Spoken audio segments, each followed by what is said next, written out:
welcome to another edition of Coastline, and it's been said that the two happiest days in an individual's life are the day they get their boat and the day they sell it.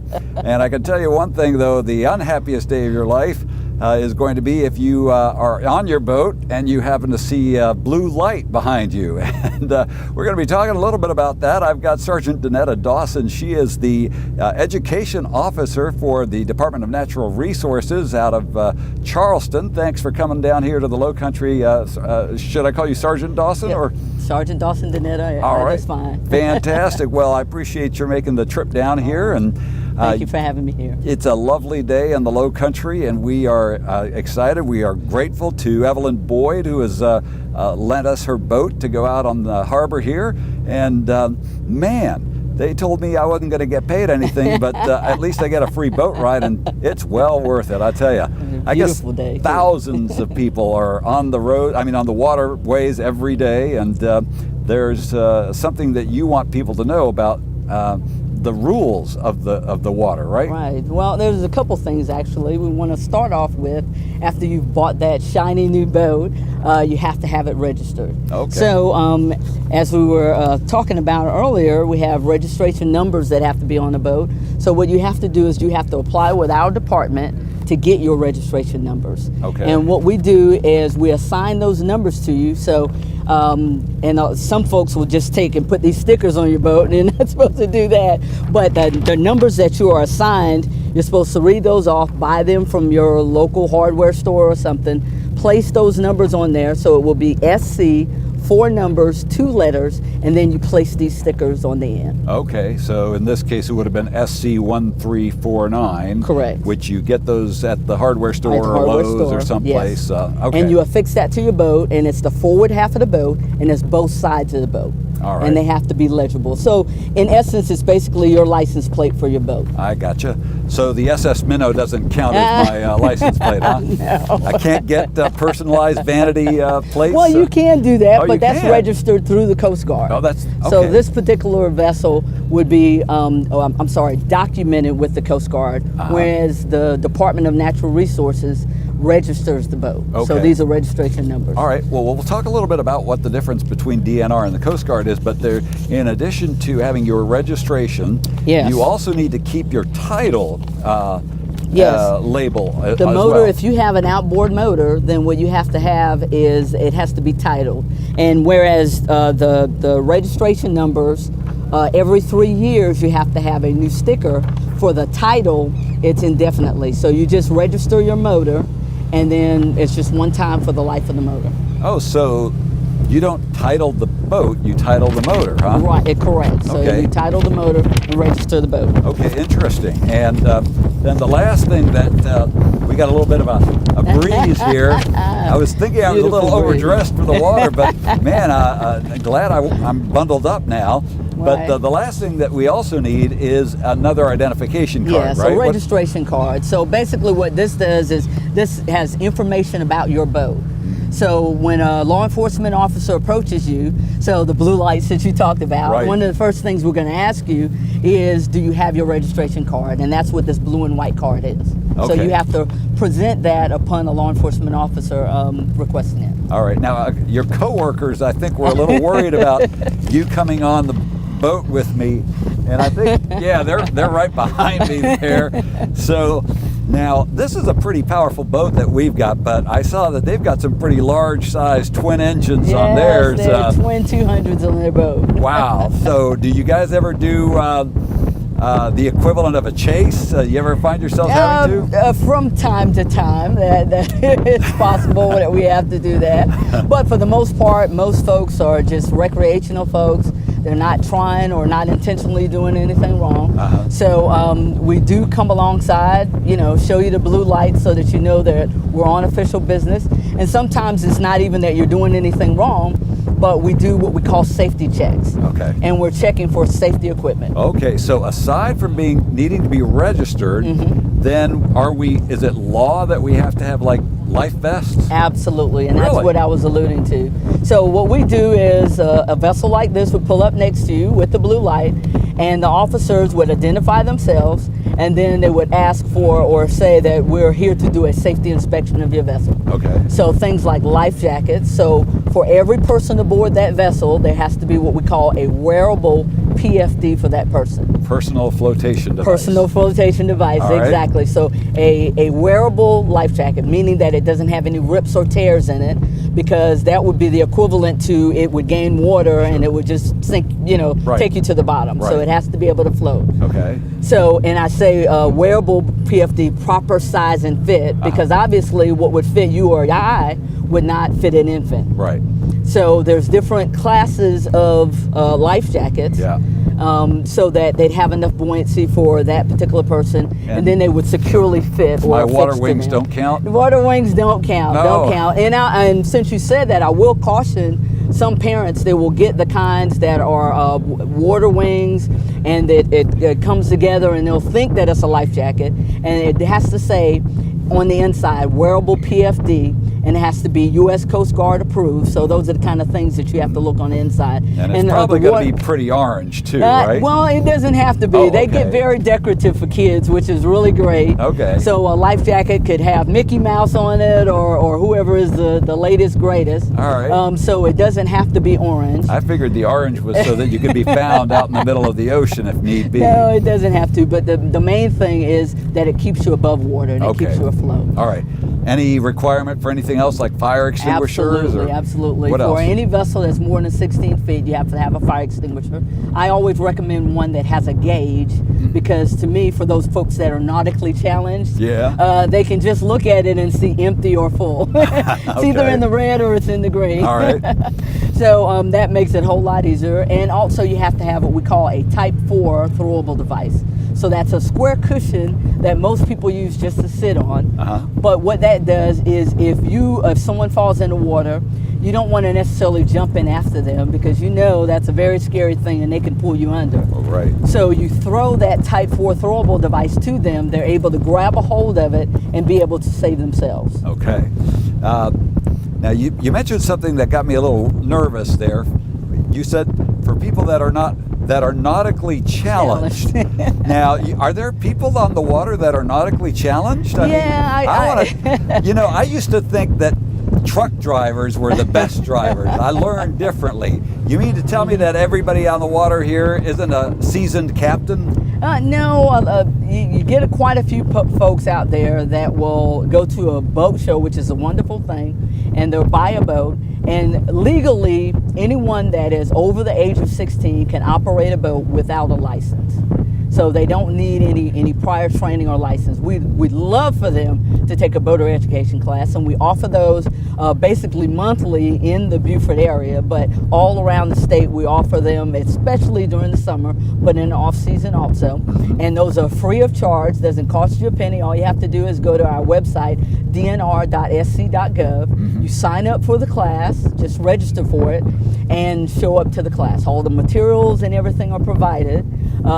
But it's as simple as that. Now, folks that are kids that are under the age of 16 are required to have what we call a boater safety card or a boater safety class.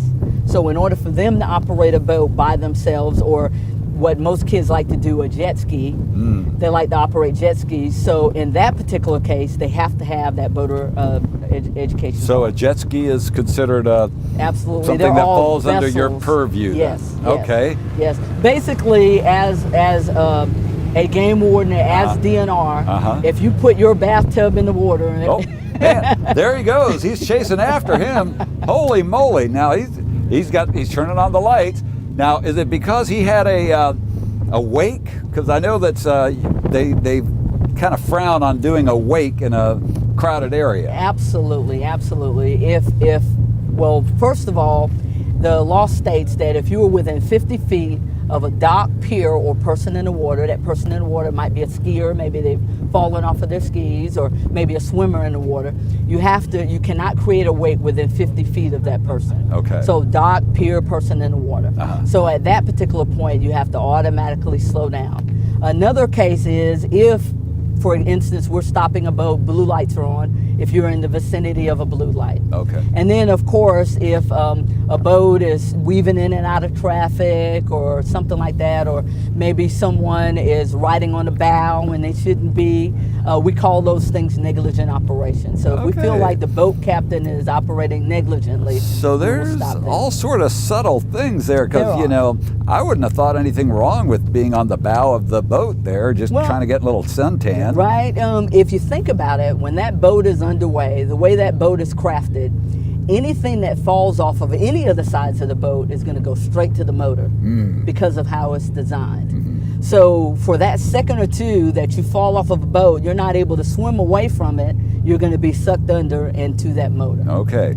Now on land, they take a dim view of driving and drinking. How about on Absolutely. water? Is there? We do also. You do. Our law mimics what the law is for on land. We call it boating under the influence. So that's BUI instead of DUI. Okay. So the operator, of course, it's kind of a pastime that people are out on the water, they're recreating, they may have a drink, and that's fine. But the operator must keep his wits about him so that he does not go beyond that level. It is a 0.8, but I always caution people, because if you think about it, there's other stressors out on the water. Obviously, we're not partaking of any drinks, but you'll notice that at the end of the day, you'll think, wow, I'm really tired. That I felt good out there, but I'm tired. Yeah. But the bouncing up and down of the boat, the salt air, those things, the sun beaming down on you, those make you tired physically. I was feeling great until you just did that. Yeah, so you'll sleep good tonight, Okay. but those are stressors on your body. Uh-huh. And then you add alcohol with that, a lot of times it gets away from people. So you have to really be very cautious about that. Okay, well, you know, we didn't really have much of a chance to talk about the difference between DNR and the Coast Guard, because we're just about 30 seconds up, but quickly, what's the difference? You carry a gun, they don't, or what? Basically, we're a law enforcement agency for the state, and the Coast Guard is federal. Now, we adopt their rules and regulations to enforce them, like life jackets and things, but we are the enforcement entity that's out on the water, and plus the other guys that you're going to talk to today. Okay, yeah, as a matter of fact, next we are going to be talking to the Beaufort County Sheriff's Office Marine Patrol, and we're Right. going to find out how they dovetail with your arm there. Sergeant Donetta Dawson, All right. thank you so much for coming down from Charleston and spending you some for time with having us me here. out here on Coastline. We'll be right back.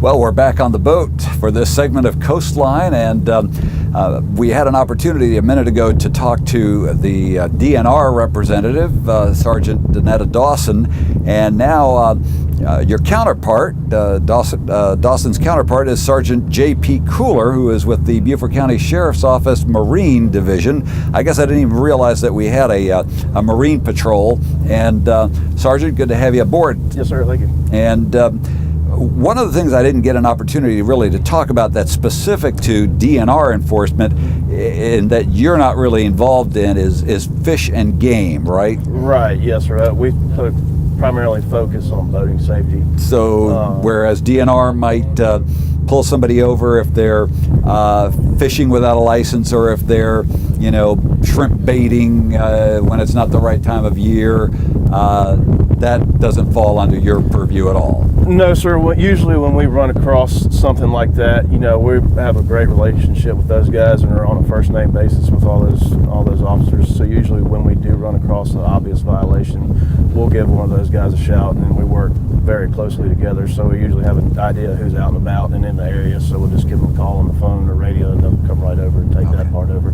Now, one of the things that you are particularly involved with, which is in the same line as the DNR, is you're very concerned about boater safety, right? Right, yes, sir. That's our primary mission is the summertime is out, you know, like I said, we're not necessarily traffic cops looking to, you know, write tickets or anything like that, but we're more focused on education and promoting boating safety to keep these people safe and keep them out of trouble. So you're on the waters, and I mean, you've been doing this now. You've been with the Beaufort County Sheriff's Office 11 years and 5 years in the Marine Patrol. By the way, is that like a coveted position to get out on the water? Because it's a great time on a day like today. Today is, yeah. Usually it has its moments when it's raining sideways and blowing 30. Yeah. But no, I just fortunate enough to grow up in the area and with a family background in law enforcement and a good knowledge of the waterways. It just kind of was a perfect fit at the time for me, something for me to fall right into, something I've been interested in. Yeah, well, you do mention that not all days are going to be like today, and No, sir.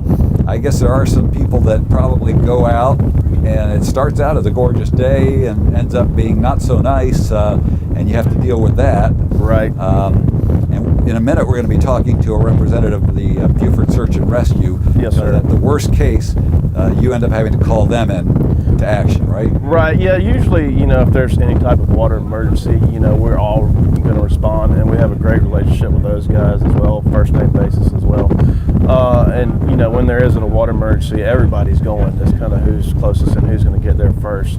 Now, as far as, you run out of gas or your boat's broken down or you're having, something like that, they're the ones that are going to pull you back in and give you some gas, whereas, we're all on the same page, making sure everybody's safe, Right. And out of harm's way. But I guess I was trying to draw a parallel, maybe that our viewers might be familiar with. So you guys are like UDNR and Beaufort County Sheriff's Office, and to a lesser extent, Search and Rescue. The equivalent might be like a county sheriff and a state trooper and city patrol officer. Right. All that working together. Ballpark. Yes, sir. You all have the same powers, but you're just kind of on different missions. So you're worried about, in particular, boating safety.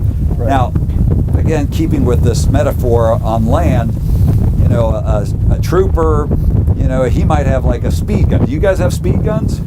There's no speed limit on the water. There isn't? No.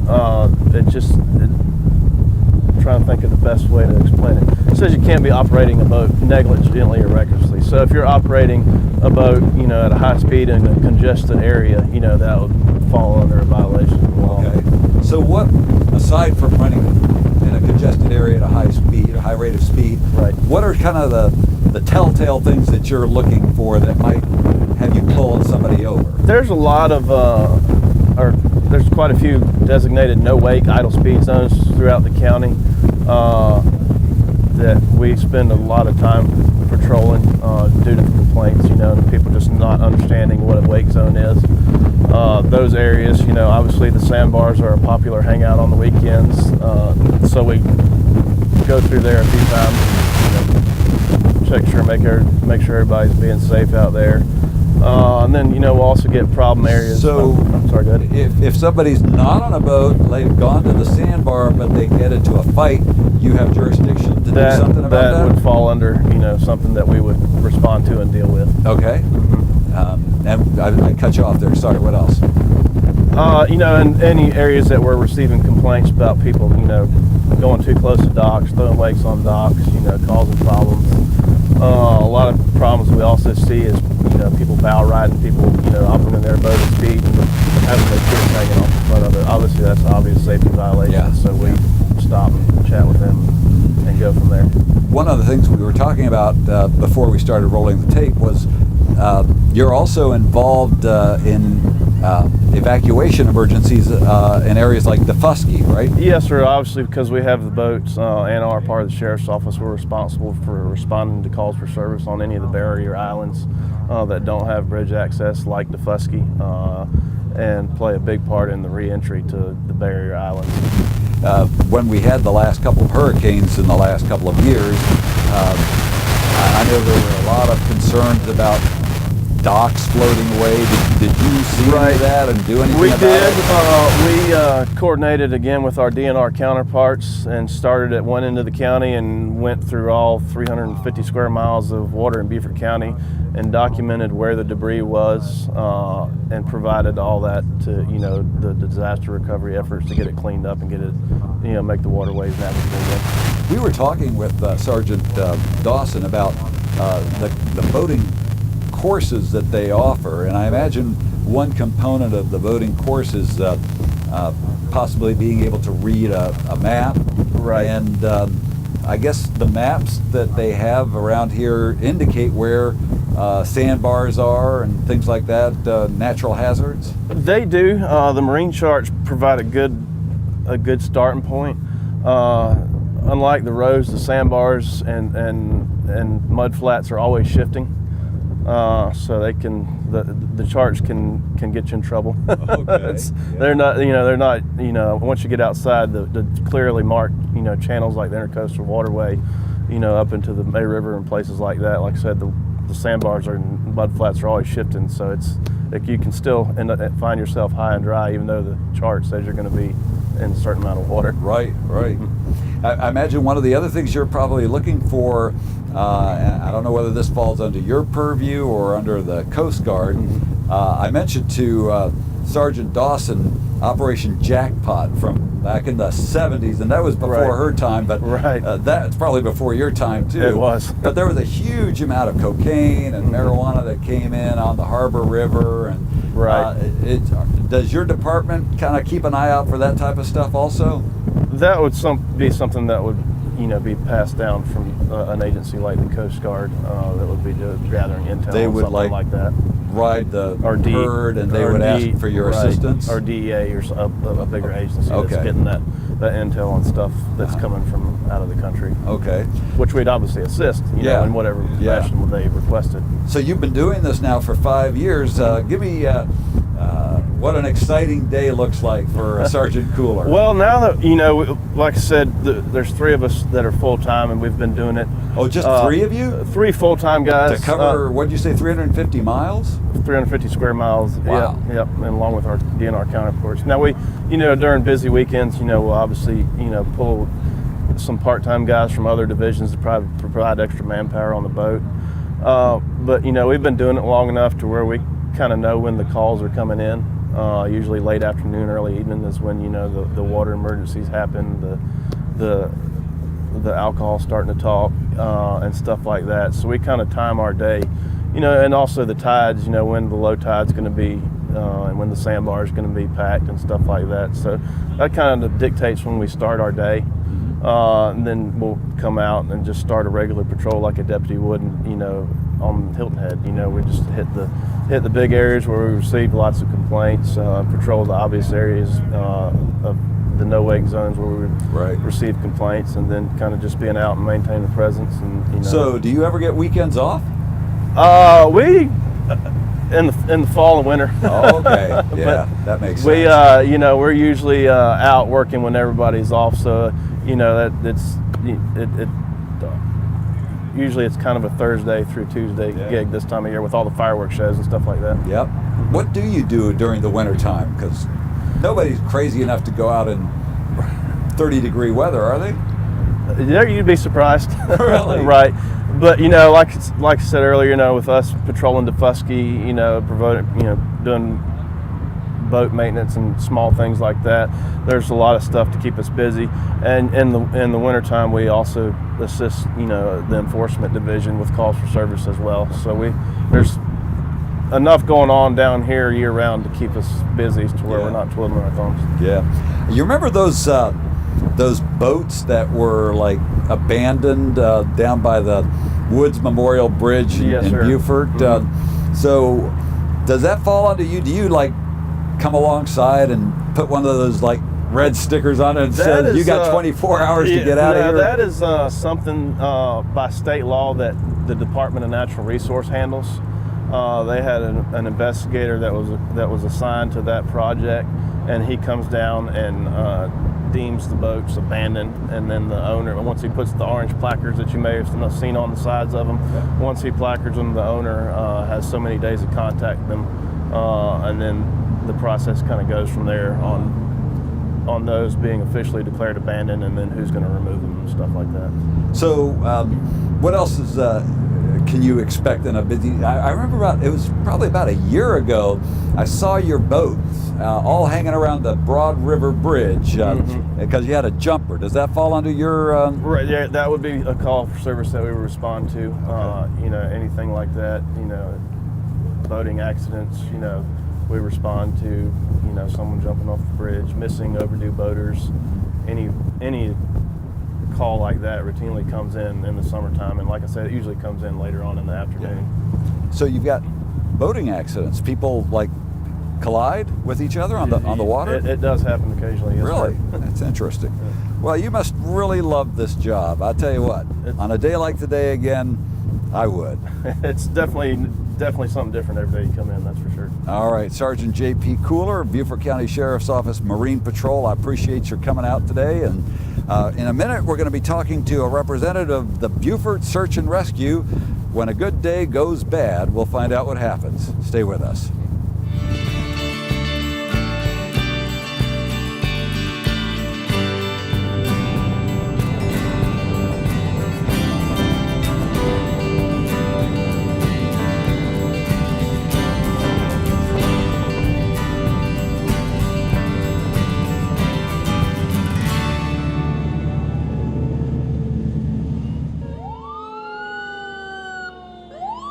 Don't let a fun day on the water turn into a tragic event. Play it safe by following all the boating and water safety rules. First, check the weather and let someone know where you are going. Make sure everything is in good working order on your boat. You should have a fire extinguisher, navigation lights, flares, and life jackets. South Carolina law states children 12 and under must wear a life jacket. There must be one life jacket for each person on the boat, readily available and in good condition. Make sure your life jackets are the appropriate size, especially for children. The consequences can be deadly if a child falls overboard and does not have a life jacket that fits properly. Remember, life jackets can save your life. Wear them. Nobody expects to have an accident. Even the safest, most competent boat operator can't predict what other boaters will do. A boat speeding by can create a wake that easily can tip a smaller boat. If you're in the smaller boat, you could find yourself in the water. That's why it's important for children to stay seated while boating. Sometimes mechanical things go wrong with your boat, or bad weather comes up, or you hit a submerged object. The point is, you can't control everything when you are on the water. If you are wearing your life jacket and have learned some safety rules, you will be more prepared to handle just about anything that might happen.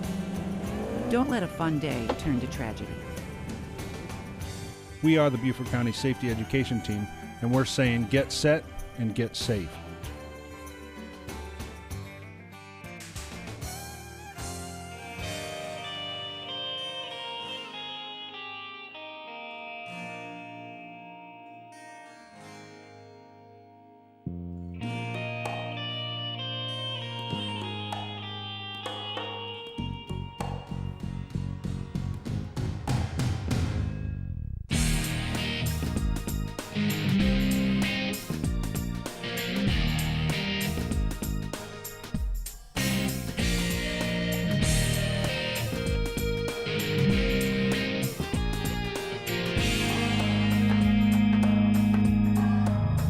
Well, we were having a great day out here on Coastline on the harbor of Harbor Town here, and actually we're not in Harbor Town. Where are we? We're in Calabogie Sound is where we are, right behind me.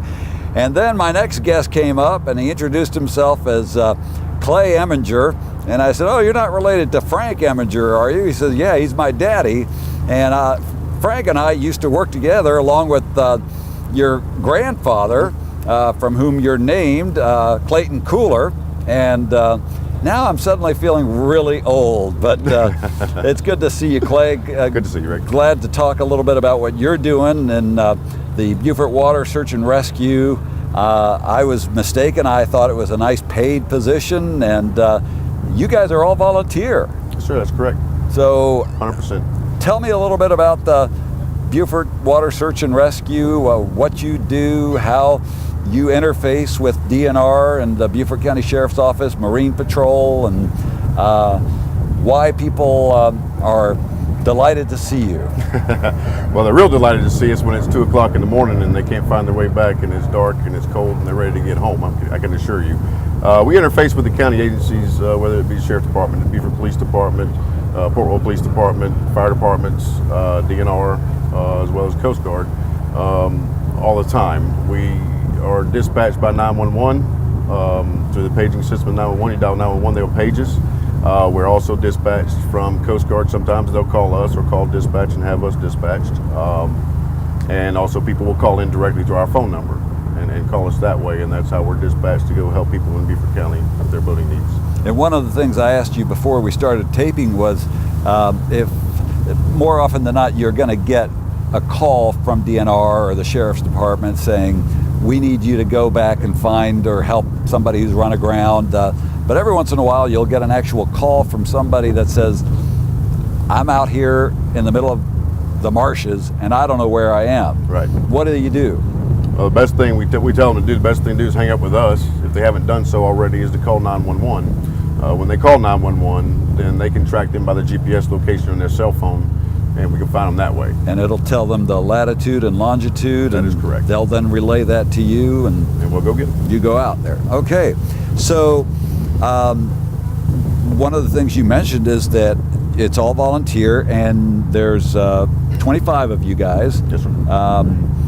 Do you get any funding, or is this all out-of-pocket expenses? How does that all work? Because I'm sure it's not cheap. No, it's not cheap. It's the fuel cost alone is expensive.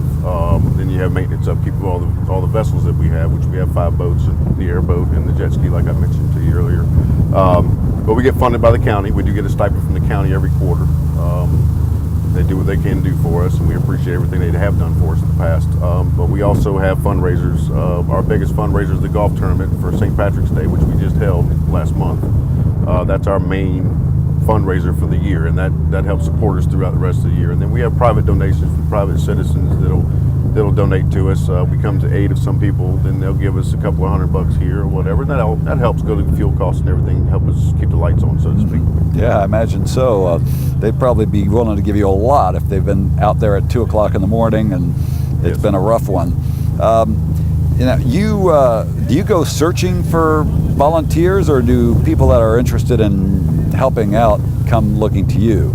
Typically, they'll go to our website, they'll email us from there and say, hey, I'm interested, or they may see us somewhere, see it's a boat landing, or they know a friend that's in it or whatever, they seek us out. We don't typically seek out volunteers. Mm-hmm. They typically come to us. Okay. And once they've expressed an interest, what are some of the qualifications that you're looking for in your volunteers? We don't have specific qualifications, but we do prefer, if you want to be a member of Beaufort Water Search and Rescue, that you have some boating experience, especially in the local waters here, because it's very important to us. We go out at, like I said, 2 o'clock in the morning, then we don't have time to explain where you are and where you're going. We need to get there as fast as we can, so that's not the time to learn the rivers and the creeks and everything, tributaries that we have here. That's very, very, very hard to navigate sometimes, especially at night. Yeah, I imagine knowing your grandfather and father that they love to fish, and they probably took you out and you learned all of the inlets and all of the tributaries, and so you probably know this area like the back of your hand. Pretty much, but you always end up somewhere where you've never been before. It's pretty interesting. Really? You still stumble across some places you're like, wait, I haven't seen that before. What's the most interesting story that you ever experienced in your capacity in search and rescue? Wow. You asked me a difficult one there, didn't you? Tough one, huh? That is a tough one.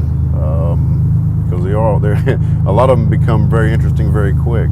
Probably the most interesting one was the one that we had to go out a couple years ago and get a three people in a 19-foot boat 10 miles offshore. 10 miles offshore. That's probably the most interesting one. Yeah, they did. what did they do? Just drift out there? Well, it was rough, and one of the members on board fell, and he went to catch himself, and he snapped the key off in the ignition, so they couldn't crank their boat back up. Oh, great. Yeah. Oh, no. And normally we wouldn't go that far offshore. We normally stay 3 to 5 miles as far as we go, but in that particular time, it's when the Ebola thing was going on, and Coast Guard was just overtasked with trying to inspect vessels coming inbound. And so they said that they could not respond out there to them. And so we went ahead and went and took care of it and got them back. And we were talking beforehand that before the search and rescue organization came to be, a lot of those responsibilities you've taken on were handled by the Coast Guard. But the benefit that you have over them is they can't get a big old 50-foot boat back into some of these tributaries, right? That's correct. And also it's local knowledge as well. The Coast Guard doesn't have local knowledge of our waters. You know, they've got great training and they know what they're doing, but when it comes to what we have, we're in a unique place. You know, you can go out and drive around a boat for hours and hours and hours and not even see anybody. Yeah. And it's just unique what we have. And so you send somebody from the Coast Guard in here to try to search for somebody inland, and they'll probably never find them. No, and time is always of the essence. Absolutely. Absolutely. It's actually an interesting story how the search and rescue organization came to be. You are part of a larger group that started just south of here, right? That's correct. Tybee Island, Georgia. Tell me the story. Started in 1959. It was in 1958 that I believe it was the sheriff down there, his son and a friend of his son went to the fish camp in a small skiff, and they became lost and they couldn't find them. So they called the Coast Guard, and of course the Coast Guard was trying to respond, but they couldn't get into the small creeks with the bigger boats. So they got a search party together with private individuals with their boats. They went out and searched for them, and they found them in drizzling rain in December and saved their lives. They would most definitely perished out there for sure. So they came up with the idea themselves in 1959 to form a rescue squadron, Marine Rescue Squadron, and it started in Tybee Island, Georgia. And now it's grown into 10 such entities, one of them being us. We're Squadron 4B of the Marine Rescue Squadrons of America. And so we are Beaufort Water Search and Rescue, and we're under them. Do you guys use your own boats, or does the Search and Rescue Squadron have its own fleet? How's that all work? We have both. A lot of our members have private boats, and they will use them from time to time, depending on where the mission calls for. So if they live on the other side of town and it's quicker for them to bring their personal boat, they'll bring that. But we do have 5 boats, as well as the airboat and the jet ski. The airboat, that's like one of those things they have down on the Everglades, right? That's correct. Big propeller in the back. That's absolutely. Sounds more like an aircraft than a boat. That's you for sure. use that for the marshes we have here? That's correct. We only use it when necessary, obviously, for environmental concerns. Although it doesn't damage anything, it does a good job. Just a little noisy? It's noisy, that's for sure. Okay. And it's become a valuable tool to us and also the Sheriff's Department and the Fire Department. How have you used it in the past? Several different scenarios. We've saved a man that was stuck in the pluff mud up to his waist with an incoming tide one day in Beaufort. We've saved several kayakers that got stranded on mud in the baking heat with no water. And also the Sheriff's Department has called on us a couple of times to come help them to accomplish a task that they had to get done. And so it's become an invaluable tool for us. It really has. Yeah, that pluff mud, that's something else, isn't it? It is. It's kind of It's like unforgiving. low country sand, quicksand. It is. Yeah. It is. It's unforgiving if you step in it. That's for sure.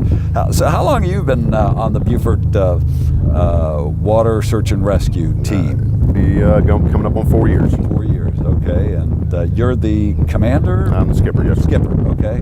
And so you guys have practice sessions or anything? Yes, sir. How does that all work out? We do sometimes. Like I did last summer, I'll pull one on them where I just get dispatch involved, and we'll do a call out, and the pagers go off, and it's just like it's the real deal. And when they get there, they find a crab pot buoy. Okay. So it keeps them on their toes. Good deal. We'll do So something this like is that. kind of like the old volunteer fire department. You gotta- Pretty much. You got a call on your pager or your cellular phone, and just come on out, and we got a job to do. Absolutely. Okay. Okay, fantastic. Tell me a little bit more about what you guys do besides search and rescue. Okay, sure. We cover several events in Beaufort as well. Like we just covered a kayak race that was held last month, the same day as our golf tournament, as a matter of fact. We had a golf tournament the same day as a kayak race. And the Beaufort Water Festival has a kayak race coming up that we'll be taking part of. Also for the Water Festival, we'll supply a safety patrol. You'll see our boats out there every day for the Water Festival, every night, excuse me. Right. On the weekends, it's all day. On the weekends, we'll be out there for the air show they're going to have. We'll be out there making sure everybody's safe. If something happens, we're right there. We can respond quickly. We do that as well. Do you ever provide gasoline if people run out?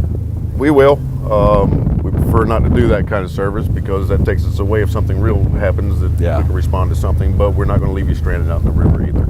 But you are a pretty busy organization. Last year you had, what, 111 calls? 111 calls last year, yes sir. About 3,000 man hours in the river. That's amazing. And It's a lot.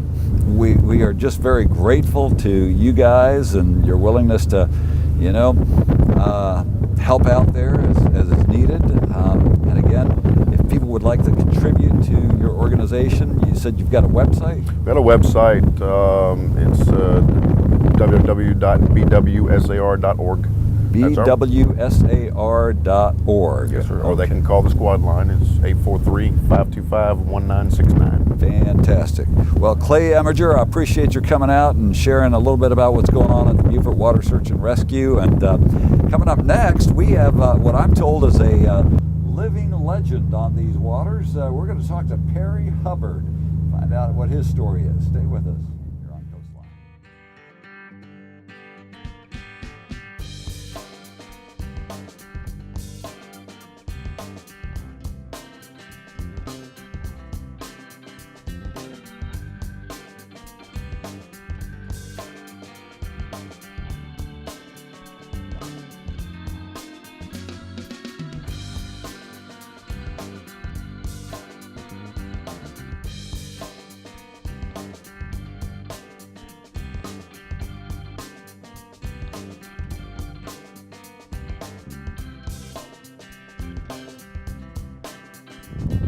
Well, some people might say we saved the best for last on this edition of Coastline. We're out here in the Calabogie Sound, and a legend of boating and shrimping here in the Low Country is Perry Hubbard, and he's joining me on this segment. And Perry, it's good to have you out here. Thank you. You've been, you've been out on these waters ever since you were knee-high to a grasshopper. That's right, coming in an apple basket. My mom said, brought me in the river with that, and I started shrimping in 1963. Oh my goodness! And what got you interested in shrimping? Just being around the water and all, go with my daddy casting and stuff like that. Uh-huh. I think that him going with him casting is one of the reasons I never smoked. Really? We were in a river in front of my house one night shrimping, casting, and I was kind of pushing the boat along. And back then they didn't have nothing for gnats but that old 612 oil. You probably remember that. Yeah. Mm-hmm. And he didn't have none. All he had was a cigar. Yeah. And I said, well, Daddy, I said, either blow that smoke away, back of this boat, I'm going to swim this river and go home to Mama. Yeah. So he blowed the smoke back there and I turned green. Oh, And no. I never ever picked up a cigarette except to light a firecracker. Yeah. About 3 times a year. Yeah, and being on the water, you really could get sick out there. You're right, turned green. Yeah, I'll bet. So all your life, ever since 1963, crabs and shrimp, and we were looking out here at the docks, and gosh, there's only 2 shrimping boats left, but when you were out here at the Calabogie Sound, there was like 20 boats, right? 15 to 20 each one of these docks. Amazing. Yes. What do you think has caused the people not to be in the shrimping business? One thing I told them 20 years ago, to import shrimp was going to put the local man out of business. Yeah. You want fresh shrimp. Uh-huh. Let's get it off one of these boats. That's right. There used to be a bumper sticker that says, friends don't let friends eat imported shrimp. You got it. Yeah. And I said to Clay Eminger, who was just here a minute ago, I said, you know, do we have a problem with imported shrimp? He says, oh yeah, man, you can really taste the difference. Put all kind of stuff in the water. Yeah. Make them grow fast. Yeah, and the farm shrimp, I've heard horror stories about those, and anyway, we won't go down that road, but you must have a lot of stories about life out on these waters here in the Low Country, and you know, the theme of our show has been boating safety, but I'll bet you've seen some pretty wild things as far as... Rode out hurricanes and all with the boat, with the shrimp boat. Had to wave right by the Beaufort Hospital, where the new bridge goes across. Yeah? We anchored there one time, and the hurricane went around and got the backside, and the waves was breaking across the bow of my boat. It's a 57-foot boat, so you can imagine. Yeah. We pulled the anchor and went around by the Naval Hospital and anchored around that. And that's the last one. Ever since then, I've been 3 times or 4 way up Savannah River past Hardyville and go up in one of them lakes and tie off the old cypress tree, because them things see more hurricanes than we'll ever see. Yeah. So you thought it'd be okay to just kind of keep the boats here during that hurricane, and you found out the power of Mother Nature, huh? The one I got now? Yeah. Oh, yes, sir. Yeah. Yes, sir. Oh, boy. Well, I know that you guys, a friend of mine, William Gay, you know William? All my life. Yeah. That you and the Gay family, they all went out shrimping and used to be able to make a pretty good living of that, right? Oh, yes, sir. So, yes, sir. But what is it with the imported shrimp? They kind of come in and they flood the market with low quality, low cost shrimp. Yeah. It's a sad day. But tell me a little bit more about some of the exciting things that you saw out there when you were on the waters. What was the most exciting day of your life? I've seen a big manta rig take my shrimp boat. He went in the net, and his wings wouldn't. And I got 55-foot nets. His wing wouldn't even fold up. You're kidding and me. Pulled the boat right off Hilton Head right now. So what did you do? I mean, he was literally pulling you? He pulled the boat around. He done another boat that way too, a fellow from Hardyville there, and when he got ready to go out, he went out. Yeah, I bet. Did you cut the? Cut nothing. He cut it himself. He cut it himself. He got ready to go. He went. Wow, that's amazing. Yes, were you ever like out there on the water, kind of scared of anything? Or have you kind of mastered the water after all these years? You'll never master it. You know that. Yeah. I never been. I get worried and stuff, but I never have. Ride it out and You said something before we started taping that your daddy gave you some good advice. Yes, sir. What did he say? He told me. He said, "Son, let me tell you something. If you ever go to get in a boat with somebody that tells you they know everything there is to know about the river, get your behind out right then, because you learn something new every day." Every day. Yes, sir. And we were talking about the fact that the waters are constantly changing around here, and of course the tide and the currents are moving the move banks and stuff. Yeah. So you got to really be pretty savvy about this. Yep. Just go slow. If you don't know, if you're not sure where yet, go slow and watch the depth finder. So when you guys were doing this at the peak of your career, you had a lot of boats that you were working with. How does that work? Would you go out and just catch and then sell to various gays or wherever? Gays. Yeah. Okay. And they in turn would then sell to supermarkets and restaurants and the like. Ship them. Yes. Okay. William used to ship a lot of shrimp. Yeah, I know. He had a pretty good icing operation out there, and had these boxes. He'd sell them by the 5-10 pound. That's right. Yeah, those were exciting days. And what else did you love about the Low Country waters? Really, some of my best times, and the roast shrimp and all, we would go down to St. Catharines and Georgia and all around here. And sometimes it'd be 3 or 4 boats tied together in Walberg Creek, which is behind St. Catharines Island in Georgia there. And everybody'd cook up like a big shrimp creole, and everybody'd eat and stuff like that. And when they used to open the sound, we do the same thing here. Yes. I like stuff like that. So it was like a big brotherhood. That's and right. yeah, everybody got along great. And, Oh yeah. that's wonderful. That's great. So if you had it to do all over again, would you do it all over again? Tomorrow morning. No regrets. That's in your blood. Is it? Yeah. Oh, yes. Yeah. So you know these waters in and out, and how do you know where to find the shrimp?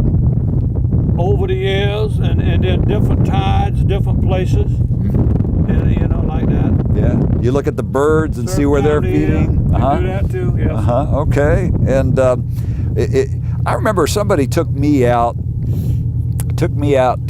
casting one day, and that's an art in itself. Oh yeah. But he used this stuff. He called it shrimp bait, and that stuff stunk to high heaven. It'll get into shrimp too. Will it? Yeah, they say you can taste it in them. So you don't really want to use baited shrimp then? I don't eat no baited shrimp. No. Okay. So you just go out on the water and. My wife's grandmother used to build cast nets. Sew them. Really? It'll make them, knit them. Yep. Sure did. Oh my goodness. So that again is a kind of a That's gone. lost art. Yeah. Yeah. So did your wife go out there on the waters with you? She gets seasick real easy. But she used to go with me when I shrimp on a battle before we got married. We were going together dating. I had about a 35 or 40 foot net behind a battle. Yep. We would drag with that. That kind of a flat bottom Yeah, boat. flat bottom bow, Yeah. homemade. Yes, sir. And go in the backwaters where it's not too choppy and. And not too many game wardens. Now wait a minute, we just had the D.N.R. people here. So let me give the flip side of the My coin. daddy always told me if you want apples, go to apple orchard. Don't go to the pecan orchard. There you don't go. get nothing. There you go. Go to the apple orchard. So give me the flip side now that the D.N.R. folks have gone below board and they can't hear what's going on here. So what is it that they're looking for that they don't want you to be doing? Dragging where you're not supposed to be dragging. Dragging, what's that? Dragging that net, I was telling you, pulling the net. So you just drag Yeah. and it brings the... Right around that curve right on, as good as it is, right on out to them woods out there. Okay. That's a good spot. And they tell you that you're limited on the days that you can... No, or the no days. But there's a shrimp season. The season, yeah. Yes, sir. So if you try shrimping outside of the season, they take a dim view of that? I wouldn't like it at all. No. Okay. So did you? Well, you can go 3 miles out now. A certain time of the year. You know, and the roast shrimp this time of the year, I would be down in Georgia. And for like it opens on May the 15th, we would come back up here because the shrimp would be down there in them sounds over the wintertime. Yeah. And then we would come back and we'd be down right now around Brunswick or Fernandina or somewhere down in there. Okay. Yeah. Did you ever get ticketed by these guys? A few times. A few times. Well, the reason why they changed it back a long time ago, when this young man's cooler. Yeah. First time I ever shrimp was with his granddaddy, and he was a game warden. Oh. So how did that work? Were you like kind of keeping things close to the vest? It worked good. Oh, so you got the inside scoop. You knew where everybody was. But he, back then, you just, the fine would be $25. And when it got up to like $100, $200, that was still fine. Yeah. But now they got it up, I think it's 10,000. Oh my and goodness. That wound that up. Oh yeah, that's another reason that it'll shut down the business. No doubt about that. That wound that up right there. Man. So you never tried to outrun them, did you? I didn't have nothing to outrun them with. Now I have some of my friends would. I won't mention no names, but I had a good of friends I ever had. He and I about the only ones that shrimp back then left around. Oh, man. Well, I'm sure those were good days, and you know, we got some great opportunities here. You mentioned that the shrimping season starts May 15th, and if they open it, they're holding it back this year a little longer, so the roast shrimp will have more hatched out. Right. Because we had this big freeze this winter. okay, so roast shrimp, they're the baby shrimp. Is that what roast shrimp? No, the roast shrimp's the big shrimp. The big shrimp. They hatch out up these rivers. Okay. Then you have your baby ones, and then they'll grow and, you know, right on. Yeah. You know, my wife and I were talking the other day, and she says, you know, something you never see offered in restaurants anymore is a shrimp cocktail. You remember you used to get a shrimp cocktail in the little glass with the, That's right. the sauce dip. there? Yeah. Yeah. I don't see that anymore. Yeah. Now, see, you need to get back out on the waters there and start your business again so that we can get some decent shrimp in these restaurants. I like that fella, Bubba Gump. Yeah. Cook them any way you want them. My wife's the same way. She could cook them. Yeah. My grandmama taught her. What's your favorite way of having shrimp? Oh, Jesus. Just Fried, I reckon. fried, yeah. Oh, yeah. Stop them arteries up. All right. There you go. Did they call you Captain Perry? Sir? Did they call you Captain Perry or just Perry? Perry. All right, Perry. A bunch of people do. Well, thanks so much, Perry. Thank you. Yes, I'm going to sir. tell William Gay I ran into you today. Willie. Yeah, Willie. All right. Well, that's it for another edition of Coastline. We've had a delightful time out here, and the highlight has been having Perry Hubbard, the local legend, and we thank all the folks at D.N.R. We want to keep it safe on the waters. Take our advice. Go ahead and get a boating course. Make sure you got all of the life jackets you need, and stay out of trouble. Don't have those blue lights coming out after Exactly. you. All right. Thanks so much for joining us. We'll catch you again next month.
The County Channel is also available on video on demand. Go to bcgov.net, click on the County Channel logo, and select your program from the list. If you would like a DVD of this program, click DVD order form from the County Channel main page and fill out an order form.